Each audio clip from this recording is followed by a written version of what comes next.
Good morning, Spain. How lovely to have you with us once again here in our studio at Hard Rock Hotel, Marbella. It seems impossible that we're already in the month of March, and what an exciting month it is. Spain does so much this month, kicking off basically the season for cultural events, medieval reenactments. We have the International Women's Day. At the end of the month, we have Easter. The largest fashion show, Madrid Fashion Week, is coming up. We have so much going on. It's going to be so exciting talking about it all. We're also going to be traveling. We'll be cooking. We'll be talking about the Fallas, which is a very exciting event in Valencia, and so much more. Stay tuned, because here we go.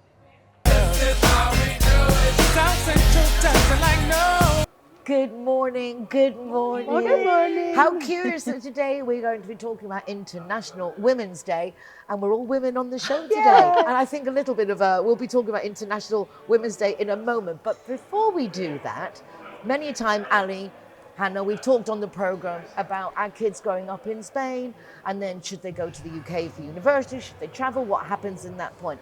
Our lovely Lily has been through the phase of growing up in Spain, going to Leeds University for 3 years, and you've just come back recently from the UK visiting your younger sister, who's now redoing the same process you went through. Yeah, following in the same footsteps. How's she finding it? Is it similar for her as you? What's her feelings on the change? For her, the change has been the same, because adapting to a new country and adapting to a place where she has no friends and knows nobody really, because obviously when you go to university, even if you go locally, there's loads of new people, but if you go to a different country, you know absolutely nobody. So in that sense, it's been the same for her. I think the signing up process and registering was a lot easier the second time for her and my parents, because we'd already done it once. And it is a bit complicating adapting like all the Spanish studies and things to the English way. But no, I think she's enjoying it. She's doing really well. I mean, first year is hard always. I found it was a lot more difficult than you expect it to be almost, because we have the language. So in that sense, it should be easy, but we're different in a lot of ways as well to English kids. So yeah, but I think you she's doing sound well. so English. I mean, you have a beautiful English accent. Therefore, you're obviously very English. You go to a university in England. Did you find that they found that you were English? They're seeing your sister as English, or did they talk to you like the Spanish kids? No, I think, well, if I don't say anything, they don't know, because I look English very clearly and I speak it. But I think if you get to know me and us, like me and my sister, it's more obvious. Maybe we do things differently. Like I met our little friends and they're lovely, but they don't hug.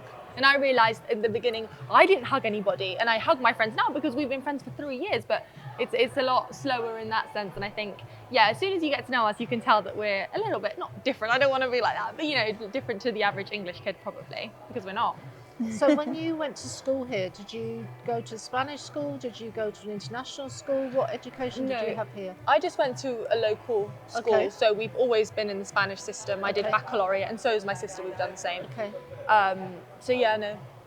And did you find that the learning then, because when you went to university in the UK, was different? I think if I'd gone in high school, I maybe would have noticed more. Okay. The Spanish system in university and the English system is very different, because I never really experienced the Spanish university system. I didn't notice that change. But I mean, I did journalism. Okay. So I struggled a little bit with the writing in the beginning. I don't think I realised how behind I probably was in English grammar and how I said things and how I wrote things especially. Yeah. And I think that was hard for me in the beginning. But you slowly get used to it. And the systems are very different. You can tell that the way they're taught, like when I speak to my friends and how they were taught in high school, is very different to how we were taught in high school. And the systems are very, very different. I think in Spain it's a little bit behind, not behind, but like antiquated. It's just different. Yes, it's an antiquated system. Yeah. So What would be your top tip for a child thinking about going to, or an adult thinking about going to university in the UK, having been through the Spanish system? I would definitely always recommend it. I mean, we had it really easy. Obviously, it's not as easy now. If you are Spanish and you have a Spanish passport, it's very expensive to go to university in England. So we do have the benefit of having a British passport and being English, which is why my parents and we could make it possible. I'd say definitely go for it. I think it's important to widen your horizons as well. In our case, our family's very English, but we would only go back at Christmas, so I didn't really know anything about England. I'd never lived in England, I was born here.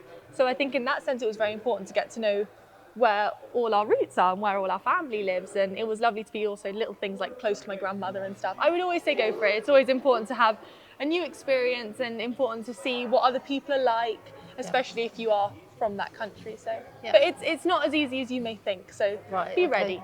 Yeah, but it's definitely, I think, from a parent's point of view, listening to the things you've said, Lini, in the sense of you don't understand the country you came from. You understand your parents, I imagine, a lot more now, having lived in an area where they grew up, seeing even how the shops are, how differently the advertising is on television.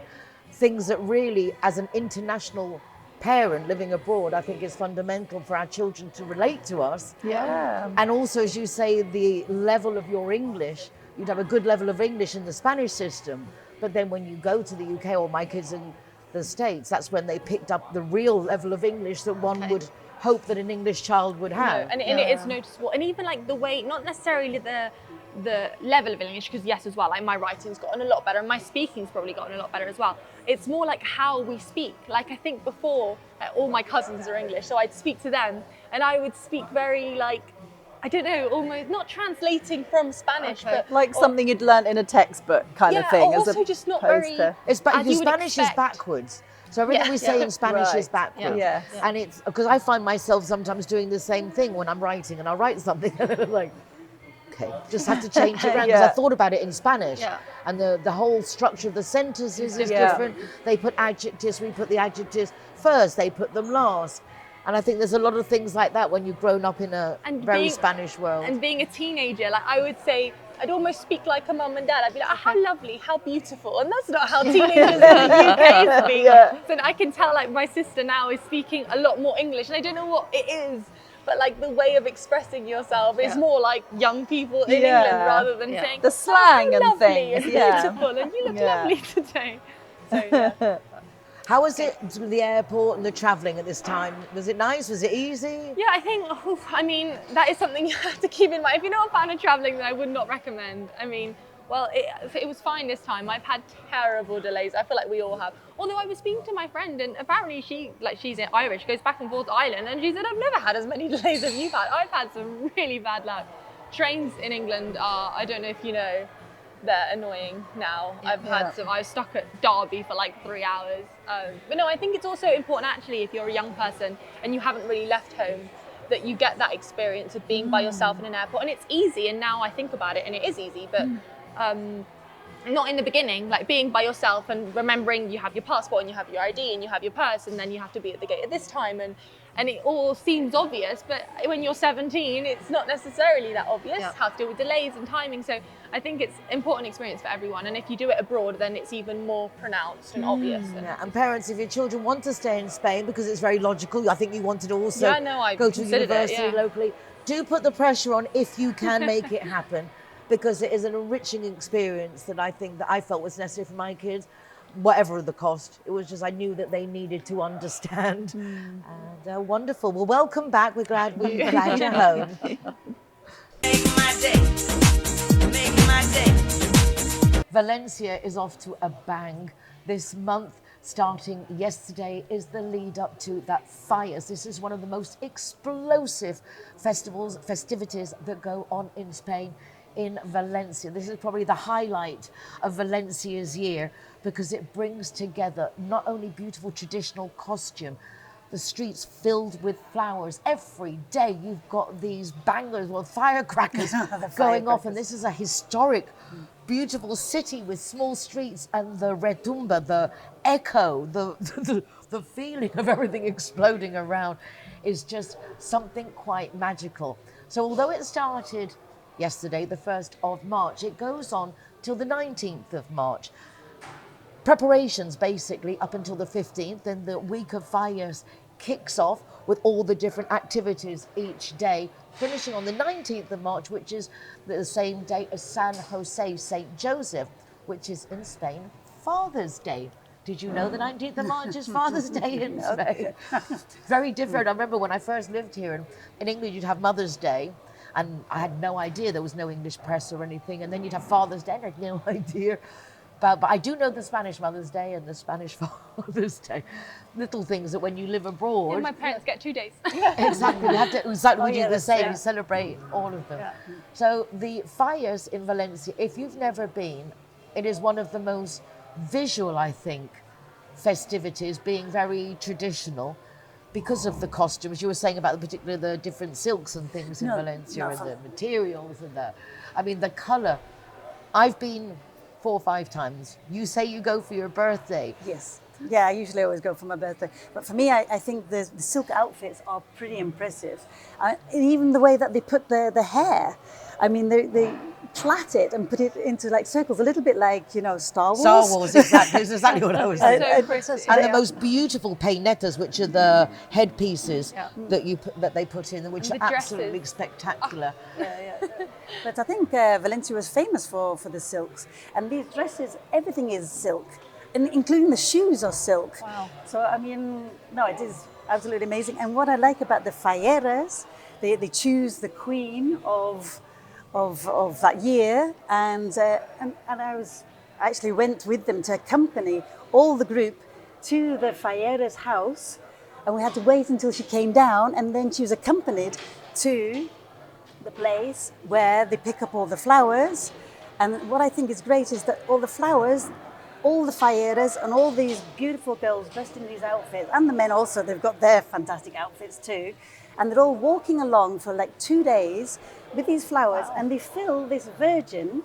Now this virgin is like a wooden frame, so huge, like as big as the church there in the main square. And they're all going, taking all these flowers, and then there's men putting these flowers into this virgin frame. And then afterwards, in 2 days, this virgin has like this coat with beautiful flowers, like a designed coat, all with flowers. I mean, that I think is absolutely amazing. I mean, the amount of flowers that you get to It's like see, amazing. the smell, apart from the good food and everything else going on, and also the gunpowder. A lot of smell of gunpowder going on. You talked about this enormous virgin. The whole thing of the fires is basically making these enormous statues, which are very satirical. They're normally based on actors or politicians. There's always some kind of quirk to them, and they are enormous. And this is what the real preparations are going on to. And something that is quite, I think, heartbreaking in one way is on the last day, the crema, they actually burn all the statues. Well, most of them, because there are 2 or 3, I think, that are voted to be saved and not be burned. But it is really quite amazing. And then also the infrastructure of Valencia, because in the main square, you have these huge effigies everywhere being burnt. So obviously the fire service, I mean, the amount of precaution that has to go on with all this pyrotechnics going on at one time. I mean, for me, I found it fascinating because, I mean, they're in all different municipalities, and they could be in a very small square, and then the buildings all around are like just huge buildings.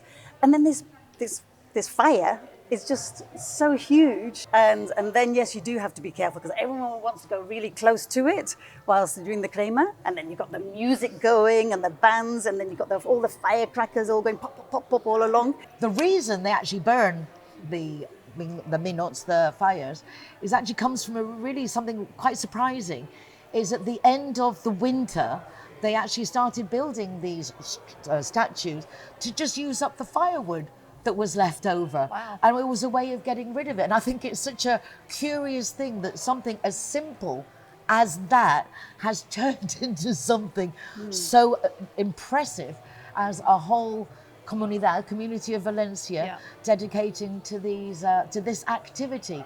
Now, we're really very close, obviously, to the fire. So if you want to go, if you live close, you can drive in and drive out. You'll probably find places to stay around Valencia. I'm not so sure you'll get anywhere actually in Valencia at this late stage, but it's certainly worth checking out. And if you haven't been before, do go, because as you can see, it's really worth it. Have we made you feel like you want to Yeah, go? definitely. I haven't been, Yeah. but I would love to. Yeah, It sounds sounds, amazing. the way you're explaining it, it's like this. It really is. It's one of so the most exciting. impressive, well put together events I think that Spain has to offer, and a great representation of the Valencian community, I think, in the cultural history.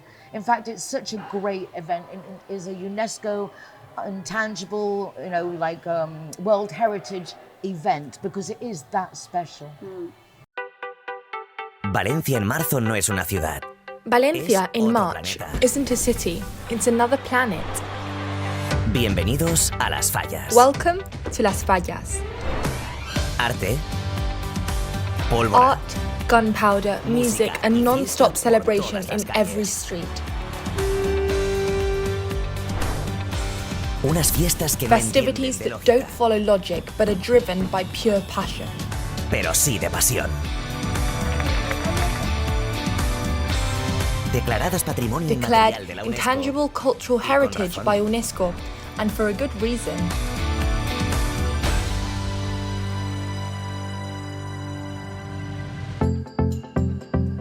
Son unas fiestas cargadas de historia y con un These are origen celebrations full of history Una and antigua humble costumbre de los origins. carpinteros An que old quemaban restos de tradition madera of para dar la carpenters bienvenida a la who used to primavera burn en la leftover noche de su wood to patrón, welcome spring San on the José. night of their patron saint, Saint Joseph.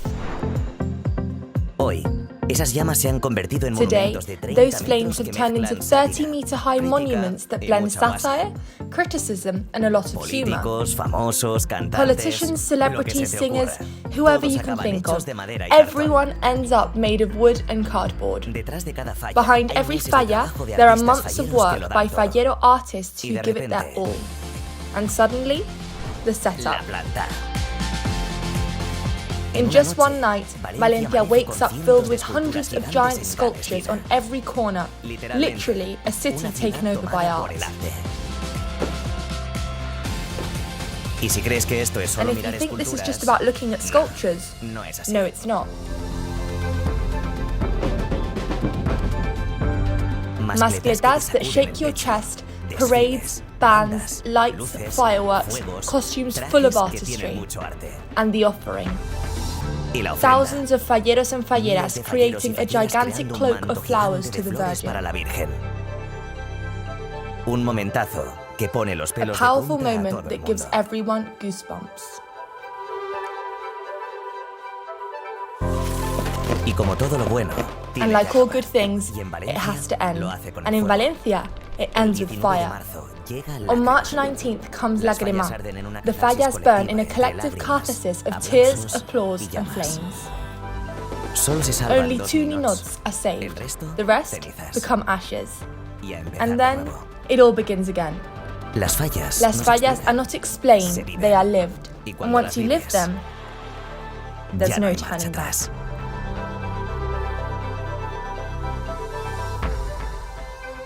Valencia, mejor this esta life is vida. better.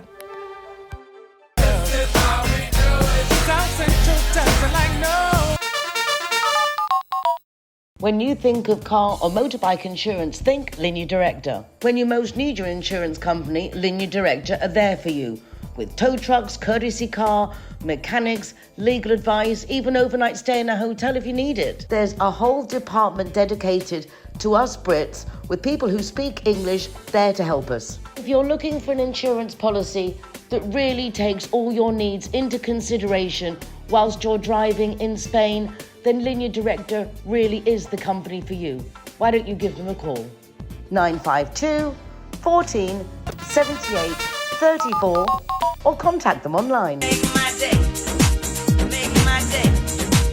I have mixed feelings about International Women's Day, but I do recognise it is a very emblematic day, and I know that Ali, you make the most of this day with your Costa Women, which is national in Spain, to, I think, help highlight the importance that women can play, do play in the world. But it'd be nice to hear your feelings on International Women's Day as a day in itself. I think it's actually International Women's Millennium.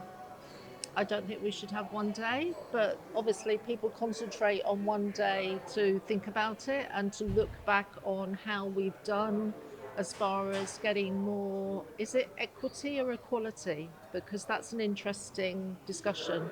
Should we have equality, which is something that's always been talked about, where if the man's got a job, you should have one too? Or should it be more about equity, where we get recognised for what we're good at and we're actually allowed to have those jobs because we're good at those jobs, not just because there's some EU ruling that says you have to have a certain percentage of women in those roles in those businesses. When you look at it and you discuss it, yes, there have been There have been advancements. Yeah. Spain is now 4th in the EU for advancements with women, which is pretty impressive. But it's still less than, it's just over 40% of women on boards of big organisations in Spain. So it's still a lower number than men. It's curious because we have the equality of pay, which is always a curious one. One would think if you're doing exactly the same job, then you should get the same pay. And in that respect, in Spain, I think it's a 10% difference, which isn't quite as much, whereas the national average would be a 20% difference between men and women's wages. Whereas like for like, the difference then goes down to just 10%. But it still doesn't make sense. If you're doing the same hours, the same work, and this is why having a day to talk about it is like, what's there to talk about? I mean, A and B, 1 and 2, and there you are. I suppose if you compare Spain and the UK and the States, you know, the Western world compared to countries in the Middle East or countries in Africa, women, we do have a lot more rights than women in some other countries. And that is great for us and can be celebrated, but also there's a lot to talk about in how far other countries need to go in terms of women's rights. So I think having a day kind of focuses these conversation points and allows people to say, okay, we still have a long way to go, but there are other countries in the world that are far behind compared to us. And what can we do to maybe help and highlight these other women in other countries to see if they can get where we are now. And to raise awareness as well. Just look, this is how far we've come. Like, maybe others should kind of like look at But isn't that sad in today's world that these conversations even have to be had? Well, in the sense of if we're all, you know, when we're all out and about, we're with different businesses and companies, if we were sit down with the CEOs and just say to them, okay, why are you paying him more than this one? As an individual, I don't think they would let it happen. It's this group mentality that permits it, because like for like, an individual for individual, to admit that, oh yeah, I think you should stay, have less than me. You'd have to have a lot of nerve to say that, wouldn't you? Me being Spanish, though, you have a mucha cara. I'm so Spanish. Mucha cara. I guess it's one of those things that if it's an issue that is prevalent in your life, if it's to do with business and things like that you're going through on a daily basis, then they are the kind of conversations that we will be having all the time. But I guess there are days for all kinds of things, you know, National AIDS Day or whatever. And for people and families that have somebody who's suffering with AIDS, they're going to be talking about that subject all the time. But for everybody else, having a day, I guess, is an opportunity to highlight it and talk about things that maybe you're not thinking about on a daily basis. So I think that's the point of these days for people who aren't thinking about whatever the subject might be generally. There's the focus. It will be on the news. It will be discussed on television programs. It will be on the exactly. So people watching, men, for example, or people who don't have to think about these things, will go, "Oh, that's really interesting." It's an opportunity to get the message out there for people. I accept. I sit corrected. But it wasn't so. As I say, getting ready for the show, and I'm thinking about, but why doesn't it? I know what you mean. Just how can we be at this stage in life? And it's curious thing about that, with Spain being such a traditional country, and not that long ago, women would have to be chaperoned to go out on a date. I mean, we're talking about recent history. To therefore realise that in today's day, they're one of the most advanced countries in Europe when it comes to gender equality, pay equality. Really, is even now, men have the same paternity rights for paternity leave as women. That is amazing. I mean, this is like so forward for a country that is supposedly backward. In the UK, you get a certain amount of weeks, and in the US, you get nothing. So when you think that Spain covers now 16 weeks for fathers, that they can immediately after birth take the 6 weeks, I think that was just fabulous. That's really fantastic. Well done, Spain. Well done, Spain. And I like the fact that they're also putting the focus on the reasoning behind this is because, for example, we're talking about the equality in the workplace. If men are entitled to the same paternity leave as mothers, then there's less reason to discriminate against hiring a young woman because the young man is equally as likely to take the paternity leave. Yeah. So that is hopefully going to reduce that discrepancy. Plus also then you're getting the fathers more involved with parenting, where they haven't been till now because they're not even touching the child, and therefore they're feeling more displaced. So I think there's a lot of really secondary benefits that I hadn't even thought of. Imagine a young man going to an interview and his potential boss saying to him, so are you planning to have children in the next 5 years? Yeah. I mean, that's not happened before, has it? I mean, now it could. Now it literally could. I think is a major plus because it really does, it just shakes it all up a bit and doesn't make it as easy. And I love exactly that you've got the fathers can be more involved, because it's a tough time for fathers. From being the be all and end all and the love of your life, they become an anecdote. Especially the second thought, isn't it? But it is, especially for the first few years. I've got co-working spaces near me where the men take the children to nursery and then they go and work in the co-working space and then they pick up the children after school. Great. Wow, which is that's really nice. good. And I think also now seeing that boys pushing little toy pushchairs, that would have been unthought of years ago. In fact, it was definitely a no-no. And yet now, because fathers are pushing prams, well, it is only logical that little boys want to follow their fathers. So it's not a Girl thing anymore. No. But as you say, I think I don't know, I guess it is maybe more with some the Western world, it is a bit more modern though, that the men are more involved, they need to change the diapers because obviously the women are working. It's not just the men were out working, it was the women at home. It's obviously, so it needs to be kind of more balanced. So the fact that they are learning more is fantastic. It definitely should be a shared experience, being together in a partnership.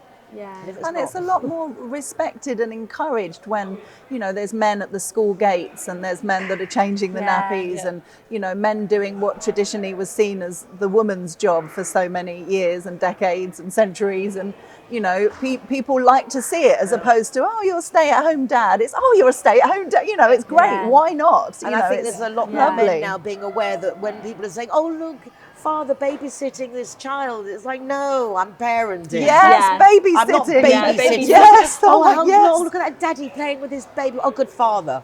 Come on. Who says that about the woman? Never. It's just normal, as it should be. I totally agree. Well, the father's looking for the keys and the mother's thinking, I've got the diapers and if it rains and I've got the food and what if he wants this and if he gets to it's a whole different book. It's fun, isn't it? He's pushing a pram. Oh, he's such a good dad.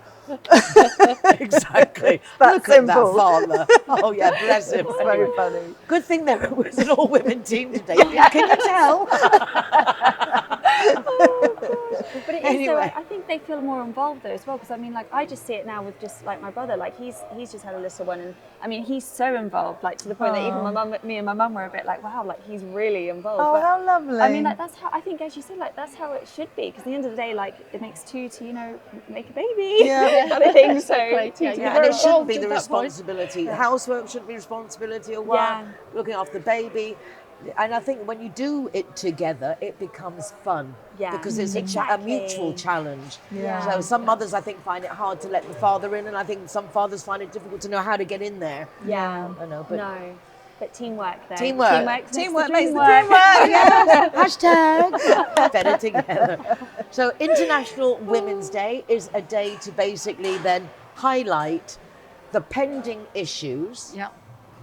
And how far we've come, how much we still need to work on, because in Spain there is still a higher percentage of women on short-term contracts opposed to men, so that needs to be addressed in some way. The whole area of women going to work but still being expected to do the work at home as well, so that needs to be addressed as well. It should, like we were just saying, it should be a co-share in an ideal world. I think that is one thing that is quite difficult though, isn't it? Because I just know that when you kind of look around, I guess generalising a little bit, but it is true, obviously you have full-time jobs now, but you are not expected, but I guess it's true, the woman kind of does pick up more. Just historically it's been that way. And for anything to change, things need to change. International Women's Day. Beginning, good place to start.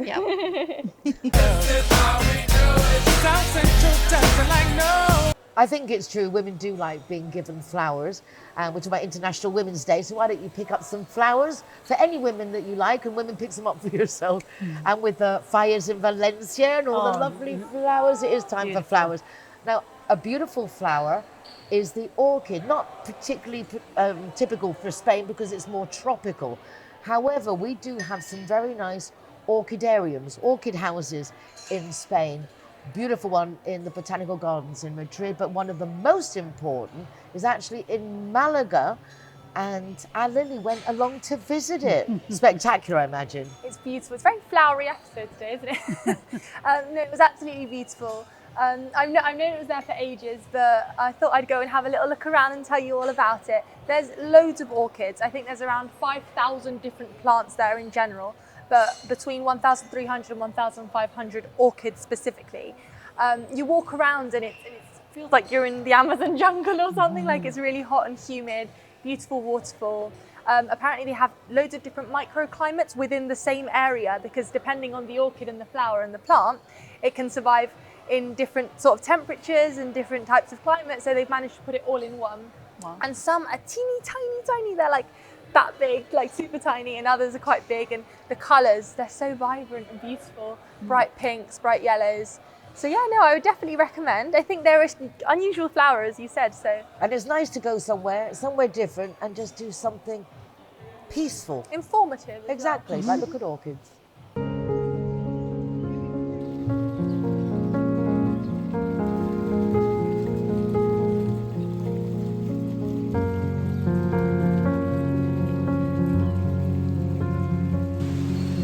Located in the heart of Estepona, the orchidarium is one of the largest orchid collections in Europe and a major botanical landmark in southern Spain.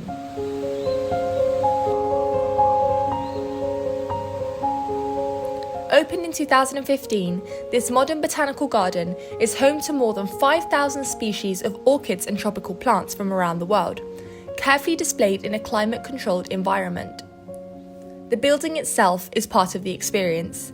3 glass domes cover the main exhibition areas, allowing natural light to flood the space while maintaining optimal temperature and humidity for the plants.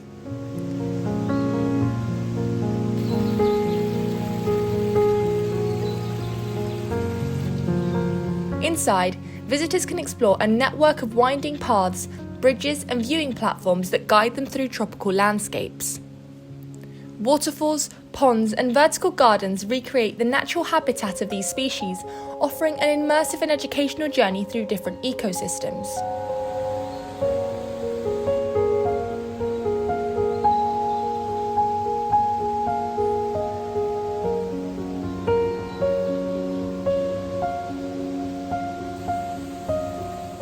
The collection includes orchids from Asia, Central and South America, Africa and Oceania, as well as a wide variety of ferns, palms and other exotic plants. Throughout the year, different species bloom in rotation, ensuring that each visit offers something new to discover. In addition to its botanical value, the orchidarium plays an important role in environmental education and plant conservation, raising awareness about the importance of protecting biodiversity. It is a space designed for visitors of all ages, offering a peaceful environment where learning and relaxation come together. Easily accessible from the historical centre, the orchidarium has become one of Estepona's most popular attractions, welcoming visitors from around the world.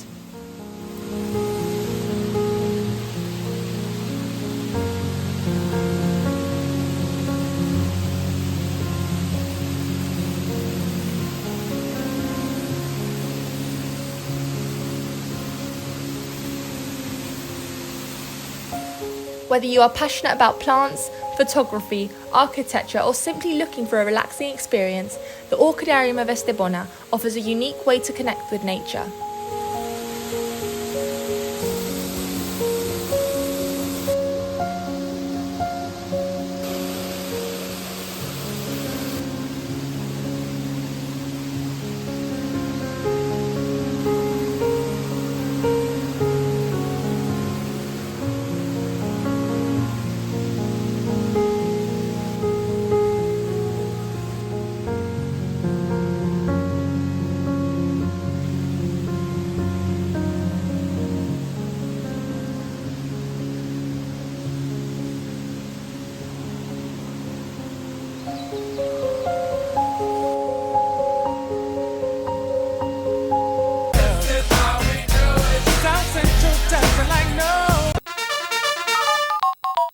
Minute.Linea Directa has come up with a squatter policy for just €24 a year.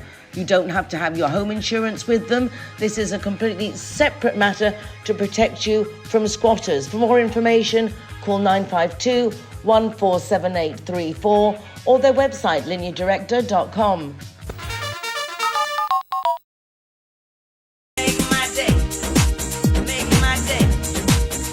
As we've just finished awards season, I thought we'd talk about some big films that have been recently released that are adaptations of books.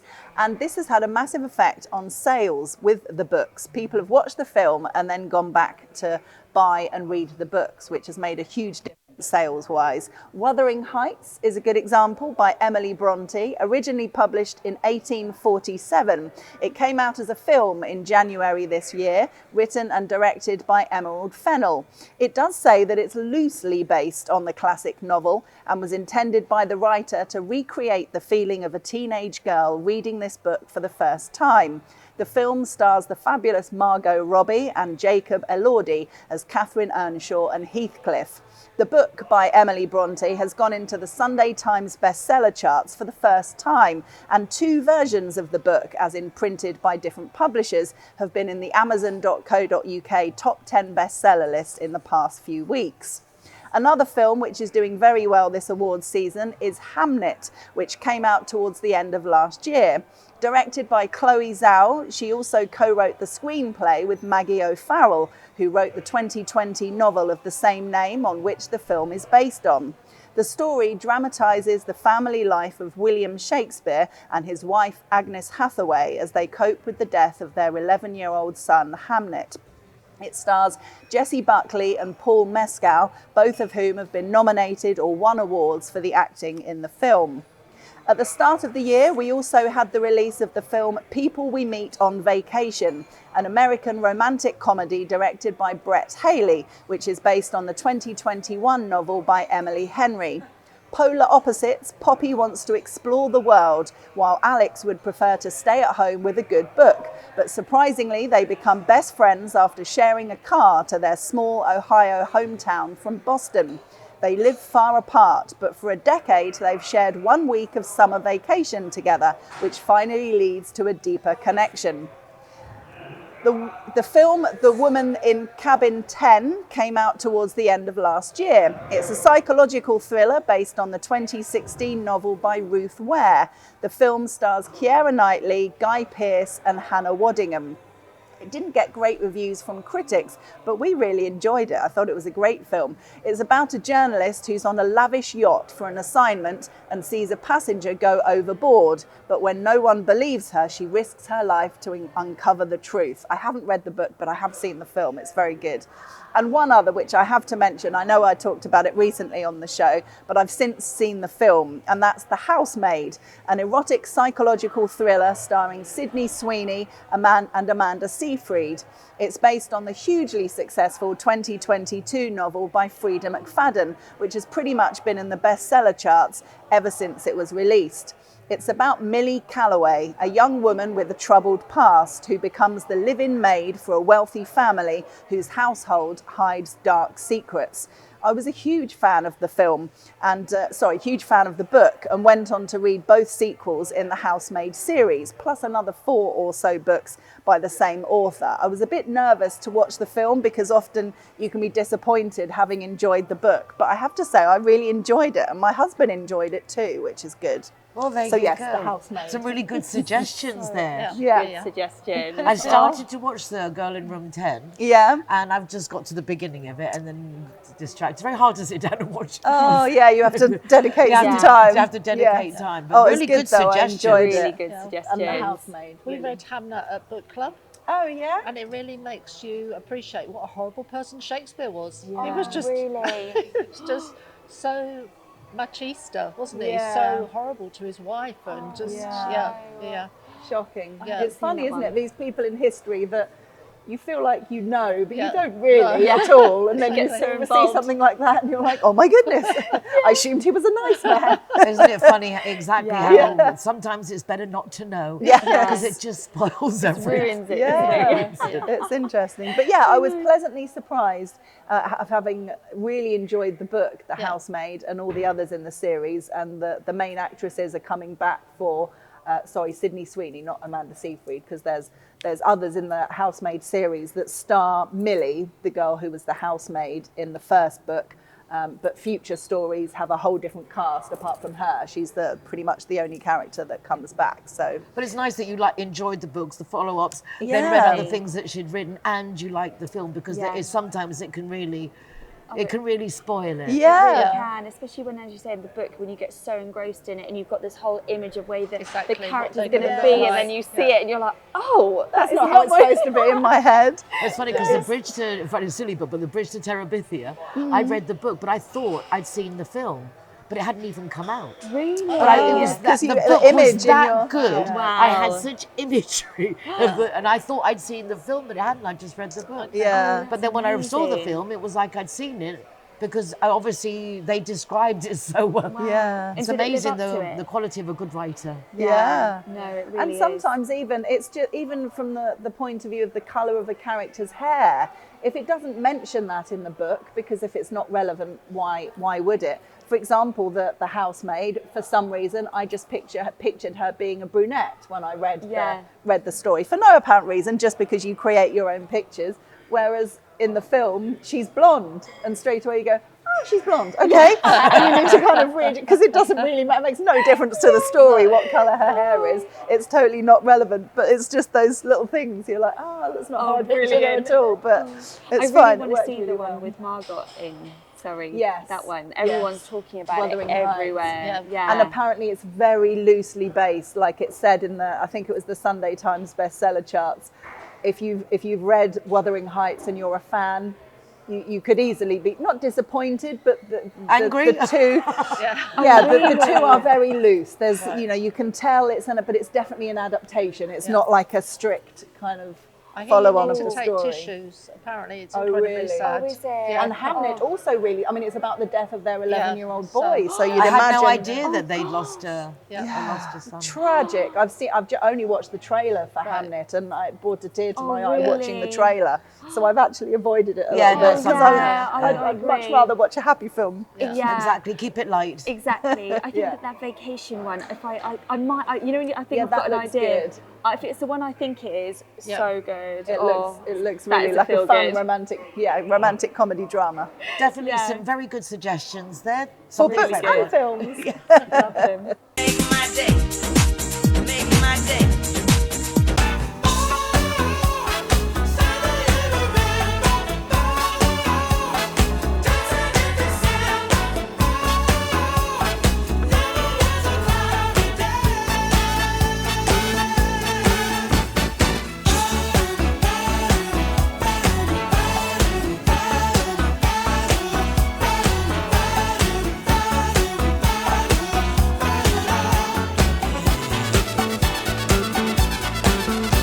Hello and good morning, Spain. Today we're going to be making ensalada de pimientos. Pepper salad. This is a classic here. A few different ways you can do this. Can get a bit complicated, but I'm going to show you a really easy way of doing it. Normally what we do is we get a couple of peppers and we'd have an open gas stove or ideally a barbecue, and we'd want to rub these peppers with oil and we'd want to blacken all the outside of the skin. Don't have gas at home, not a problem. We can do this in the oven too. So what's important is we just get the prep right beforehand. Then the next steps are really easy. So what I've got is some red pepper and a green pepper and 1 white onion. Easy goes, trying to get some nice long slices. Once I've got one, I can see inside and see where the white bits are. So again, just going down the pepper, looking for some nice, as big as we can pieces to go all the way round, and we're left with these pieces of pepper which are all clean. Now what we've got to do, take the bottom and take the top, then we've got no waste. this is what we're throwing away. We want to go through these peppers again and just take out any white core that we have here. Lay them on an oven tray with aluminium foil on the bottom, skin side up. Going through these.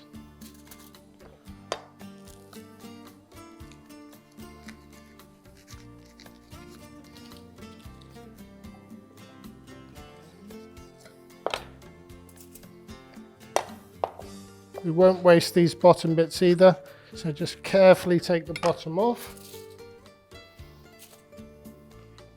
Now we're repeating the process with the red pepper.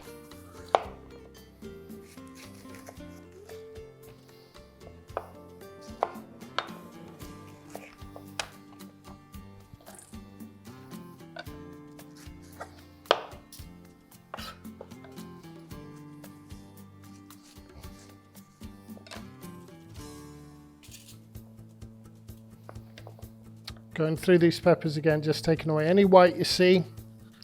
Don't want to go all the way through. Those white bits are bitter.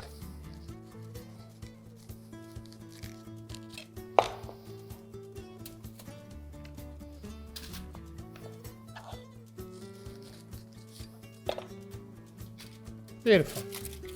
All laid out on my tray.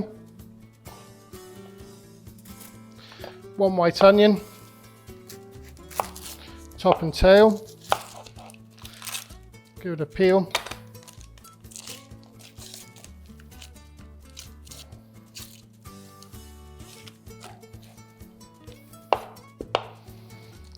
Slice in half, and then we're looking for little slices either way round. I'm going to put this on the oven tray too.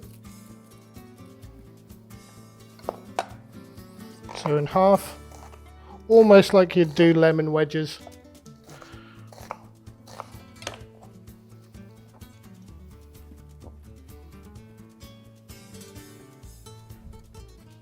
So, really hot oven, 200 degrees.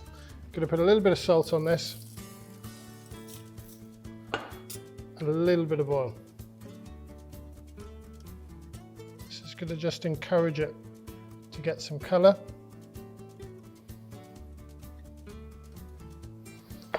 Now, a couple of pieces of garlic, give them a good smash,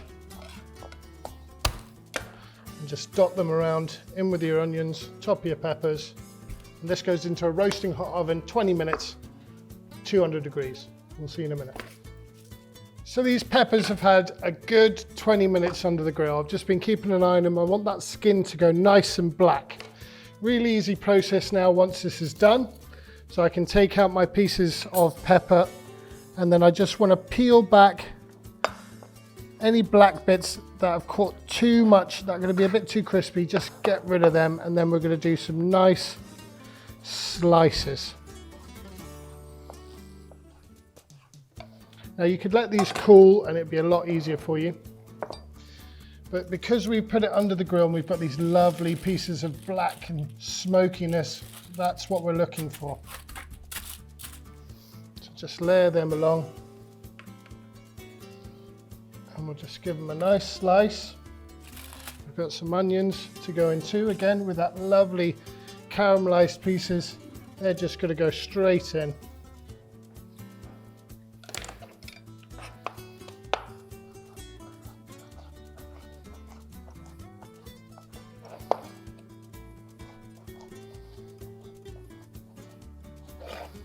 Fantastic vegetarian, this one again. So I've got my peppers in there, I've got my onions. Just going to give everything a mix around. Just make sure the colours are right and the consistency's right. We're on a lot of peppers compared to onions. Bit of seasoning, so squeeze a lemon juice, good chug of olive oil, bit of salt, bit of pepper, bit of parsley, and you could chop up a few capers to go in here. Just really works well with that smokiness of the peppers.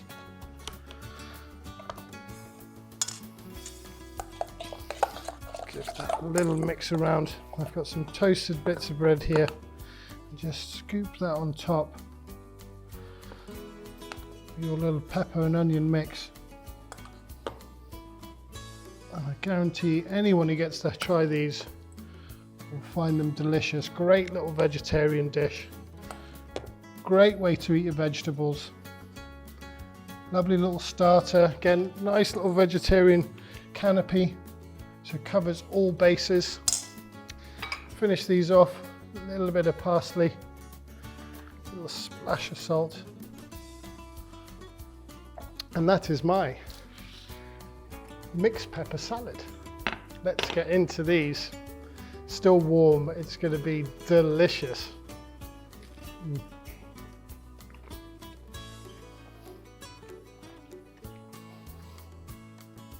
So easy, but just simple ingredients, cooked in a certain way, just come out in a completely different flavor. So simple, nothing fancy going on here, but the flavor is just incredible.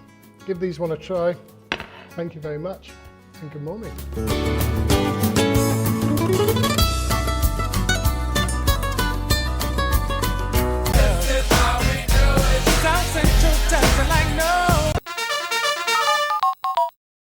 Linea Directa appreciates just how important our pets are to us, and that's why they brought out one of the most comprehensive insurance policies on the market, from just €39.90 a year.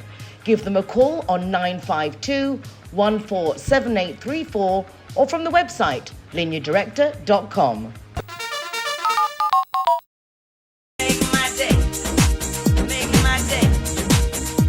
We've been talking about Valencia, Fallas, and now we're going to talk about orchata. Orchata comes typically from Valencia, and how Linda knows all about it. Yeah, because I love horchata. It's and one I of love those, Valencia. it's one of those things for me. Horchata has got like a very, it's not milky, but it's kind of got like a strange, Pasty.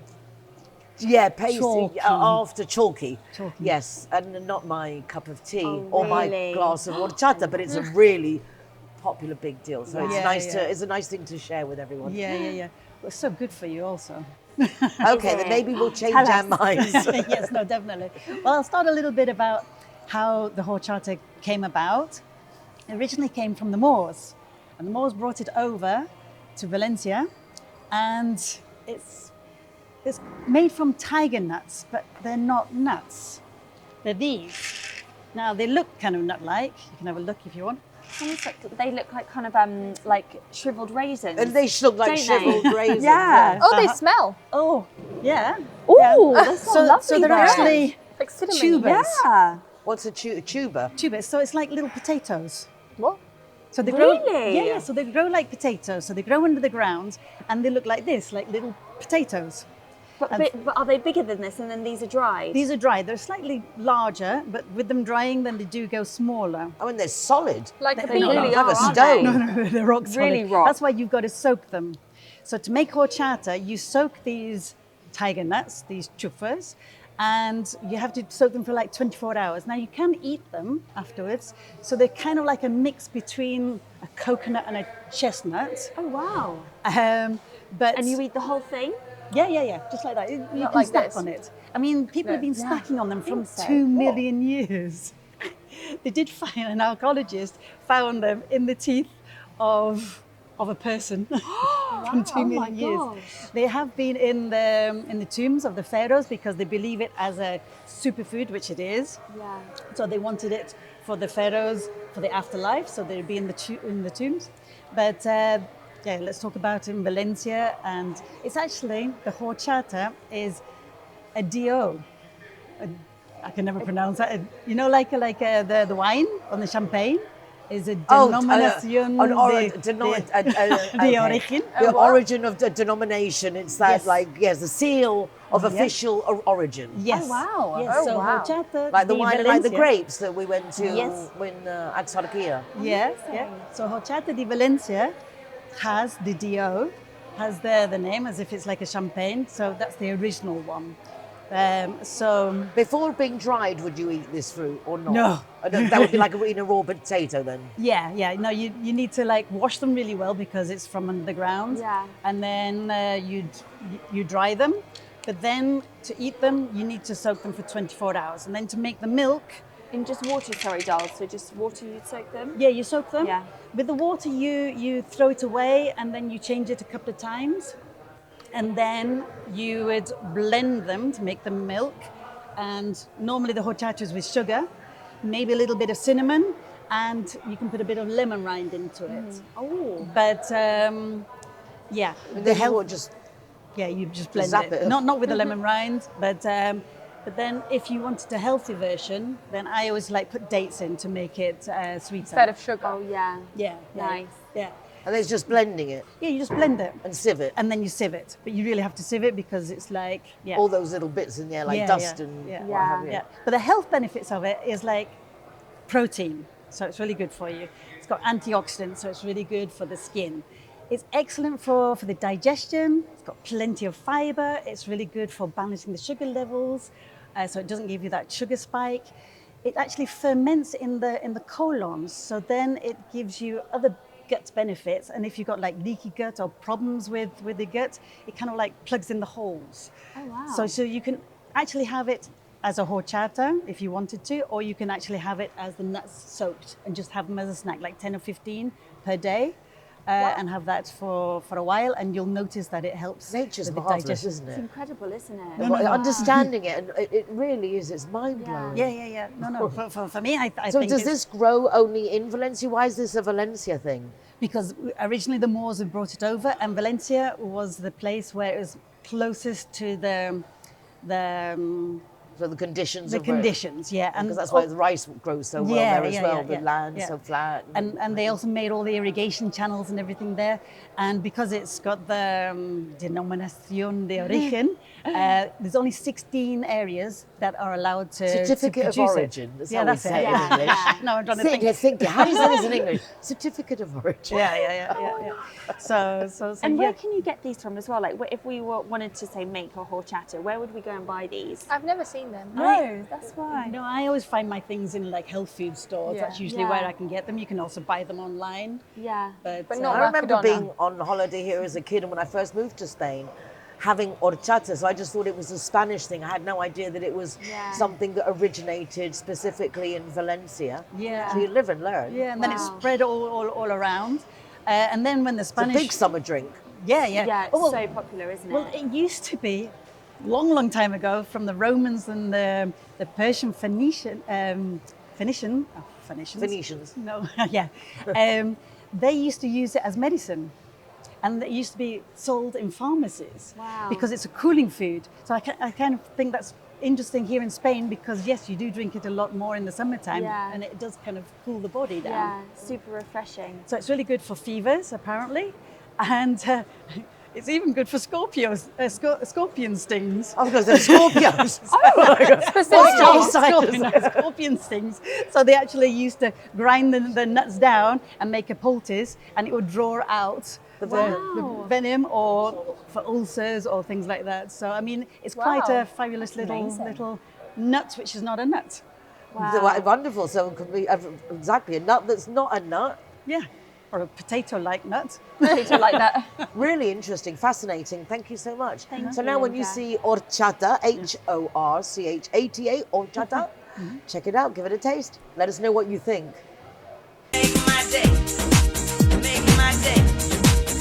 We hope you found the program informative and fun. Do go along to our website, goodmorningspain.com.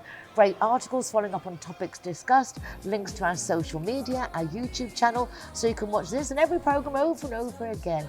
We love having you with us. Take care of yourselves and see you again next week. Have a great week. Bye for now. Bye.